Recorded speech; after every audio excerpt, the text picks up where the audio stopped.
My dear student, today we will discuss very important aspect of international humanitarian law. So today's topic is international humanitarian law and protection of natural environments.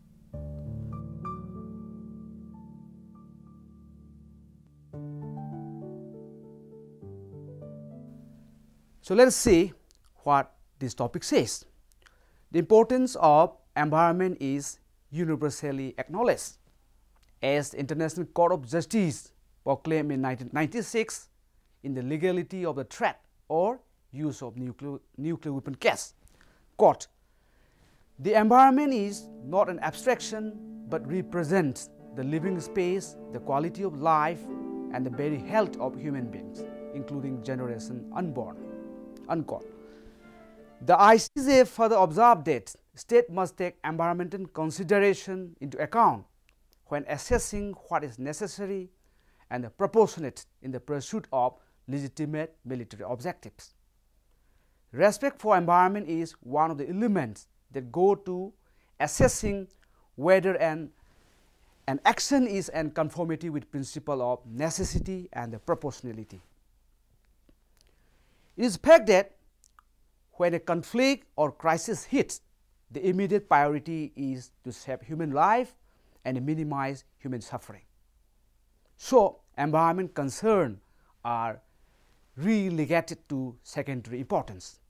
The fact is that wreak devastating harm on the environment, biodiversity and natural resources upon which people depend, impact that are suffered long after hostilities end. What happened to the Hiroshima and Nagasaki during the Second World War are still haunting in our mind.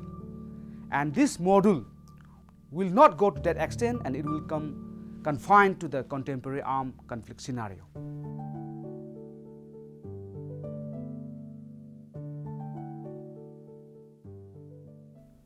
Next, let us see impact and the consequences of war to the environment.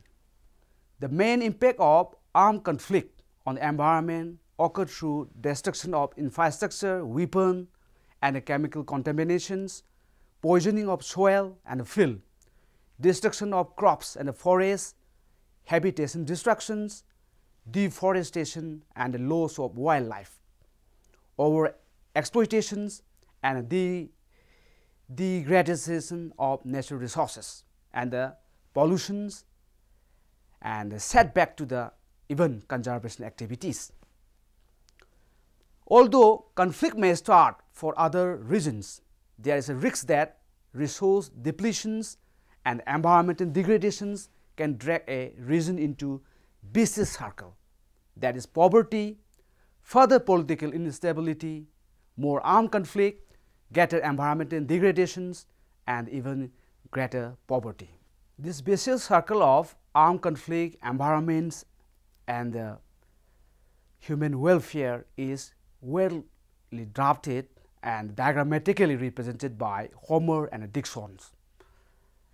And it diagrammatically representation means that armed conflict may lead to the environmental degradations, and this environment degradation may lead to the affect human welfare, and it may directly affect again goes to the another armed conflict. So this is a kind of vicious circles. In this context, now we may discuss two well-known conflicts as an illustrative cases where severe and irreparable devastating impact on natural environment occur as a result of armed conflict.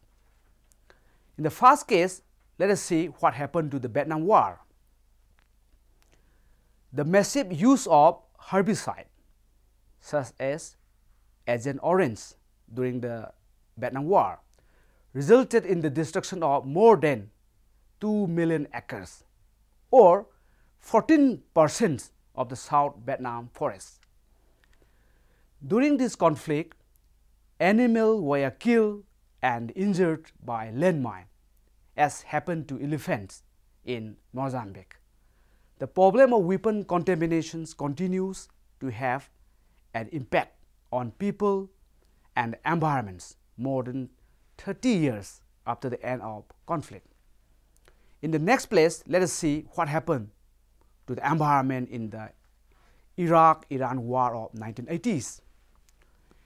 Iraqi bombers targeted Iranian oil installations in the Norzu offshore field, sending enough smoke into the atmosphere to partially block out the sun for 7 days, and enough oil into the Red Sea to create a slick of 12,000 square miles, with catastrophic consequences for wildlife, including endangered species in that regions. What we have discussed that are the impact and the consequences of war to our natural environment.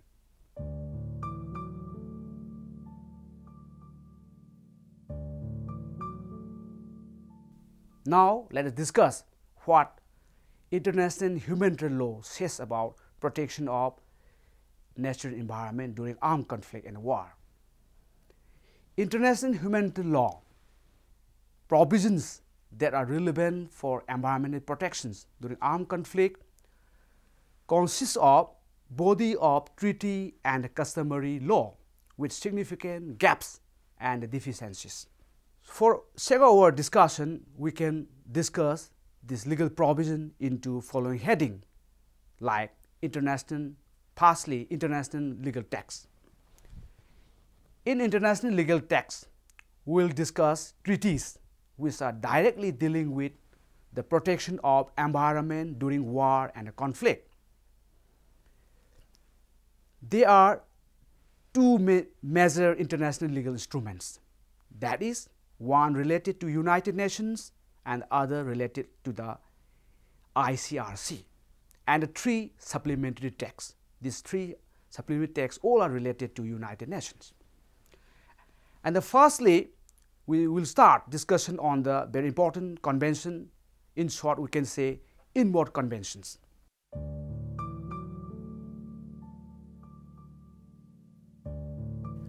Inward convention means convention on the prohibition of military or any other hostile use of environmental modification technique.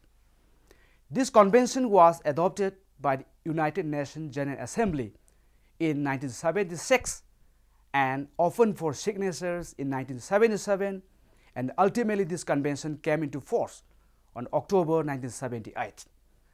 And till date, 74 states ratified these conventions and 16 already signed but not ratified as of now. Let us see what the provision of this convention says about protection of environment during war. This convention is the only legal instrument to ban the use of environment as a weapon of war, that is so-called geophysical war.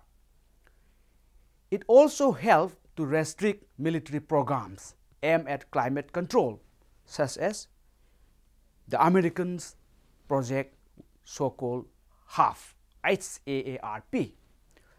The Article 1 of this convention is very important. So let's see what Article 1 says about protection of environment.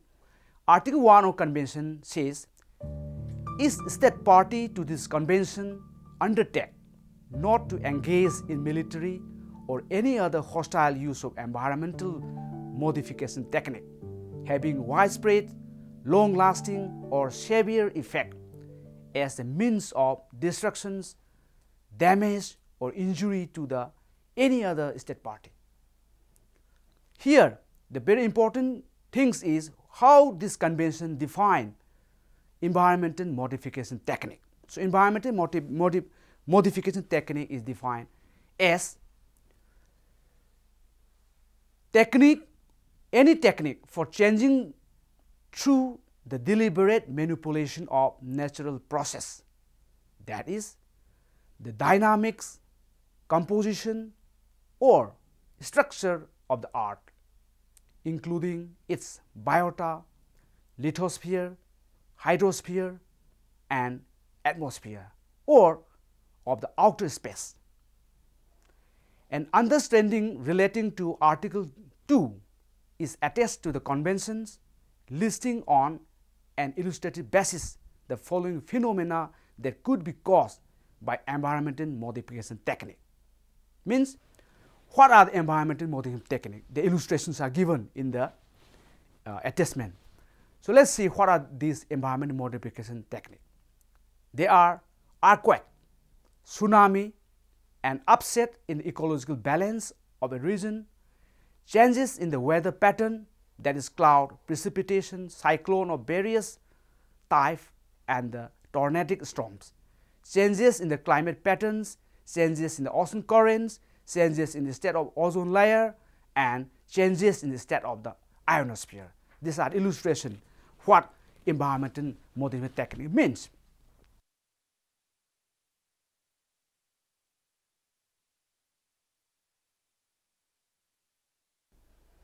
In the next, my dear student, let us see protocol additional to the Geneva Conventions of 1949 and relating to the protection of victims of international armed conflict.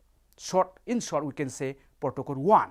What Protocol 1 says about protection of natural environment during war.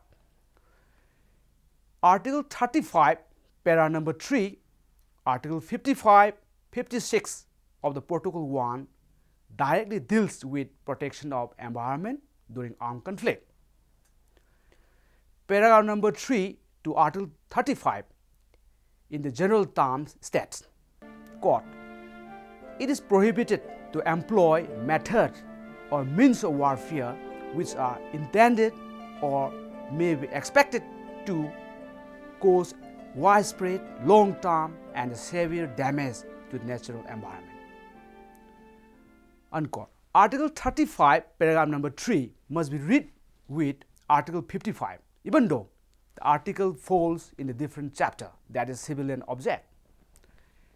This again reiterated what was stated in the previous article with objective of protection of civilian object or the health or survival of population during armed conflict. This also prohibits attack against the natural environment by way of reprisals. Article 56 indirectly protect the environment by protecting works and installations containing dangerous forces. So from the above discussion, we can come to the final conclusion of this Protocol 1 in this way. In the final analysis, these articles set a very high threshold in the form of long-term, widespread, and severe damage to the environment.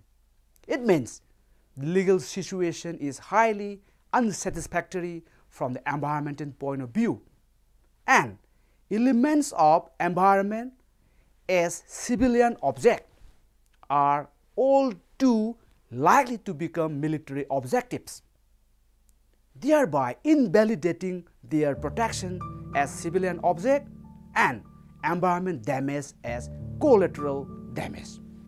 Apart from this principal instrument, there are 3 supplementary texts which are also found relevant to this present context. So let us see what are these 3 supplementary contexts relating to the protection of natural environment during war and armed conflict. First of all, Rome Statute of International Criminal Court 1998. Rome Statute of International Criminal Court, which was adopted in 1998 and came into force in 2002, also indirectly deals with the widespread, long-term, and severe damage to environment, to be considered as commission of war crime, that is stipulated in Article 8 2b4 of the statute. And the second instance, let us see Protocol 3 annexed to the 1980 Conventional Weapon Convention. In short, we can say CEC Convention. The preamble of 1980 Convention repeats verbatim the text of Article 35, para 3 of Protocol 1 without citing the source.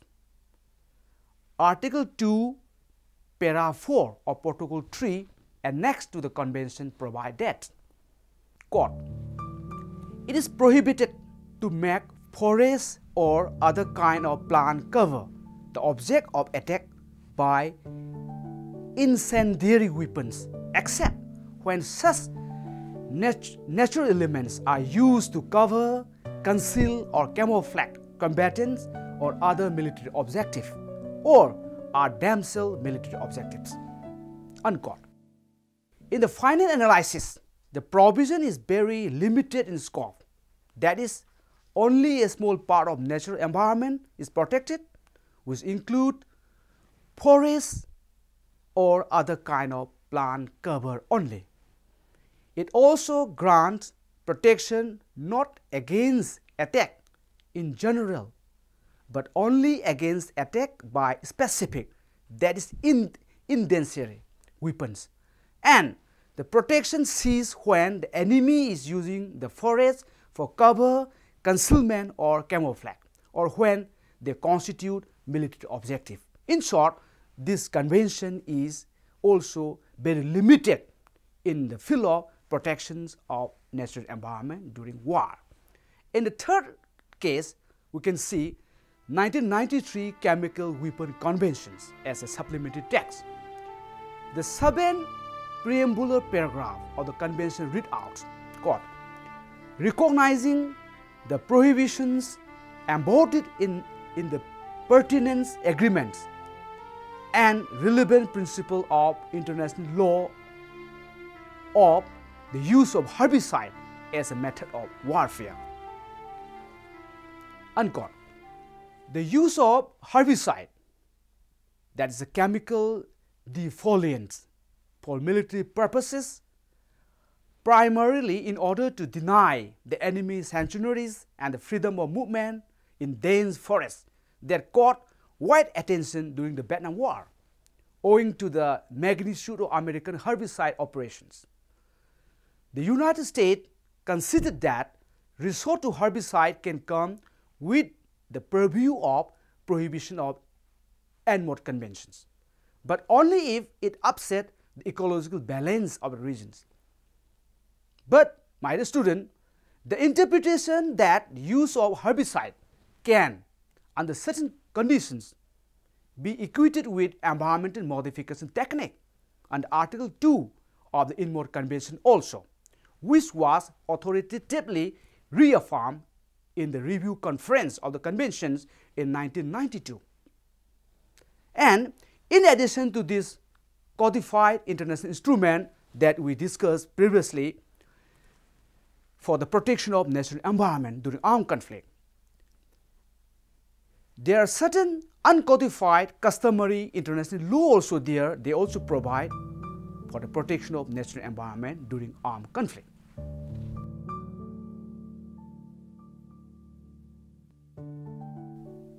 My dear student, next let us see position of nuclear weapons under international humanitarian law. We all know catastrophic effect of the use of nuclear weapon in war and the conflict. The basic rule of warfare is that in any armed conflict, the right of party to the conflict to choose the method and the means of warfare is not unlimited. This rule further prohibits to employ weapons, projectile, and the material and the method of warfare of a nature to cause superfluous or unnecessary suffering.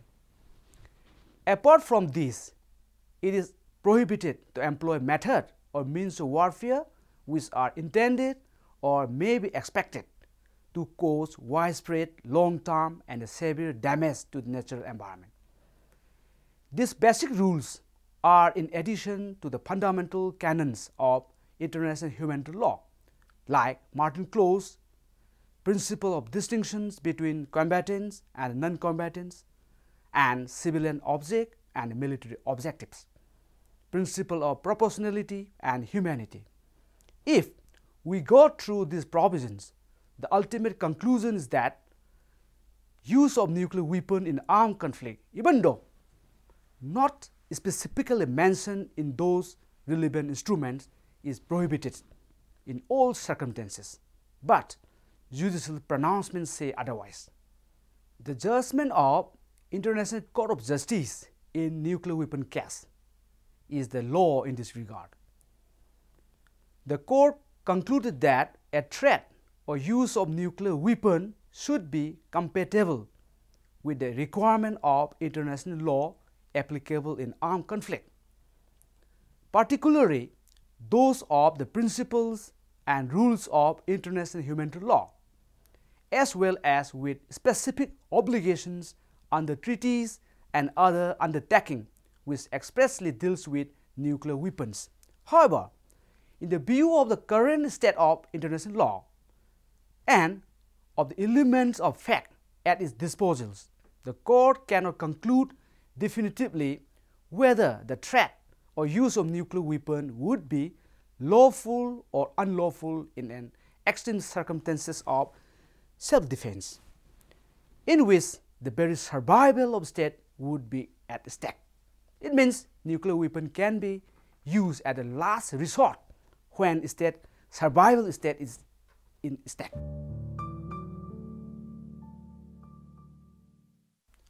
My dear students, from the above discussion, we may come to the conclusions of today's topic, that is protection of environment during armed conflict. It is a regrettable fact that customary international law has not yet developed to the point where adequate protections is provided for the environment in wartime. The primary provisions that directly protect the environment during armed conflict, that is Article 35 and 55 of Additional Protocol 1, do not adequately achieve this aim because the widespread, long-term and severe damage threshold is imprecise and difficult to meet, thereby leaving much of the serious environmental harm arguably outside the scope of the current protection. The provisions in international humanitarian law that regulate the means and method of warfare or protection of property and object also provide indirect protections of the environment during armed conflict.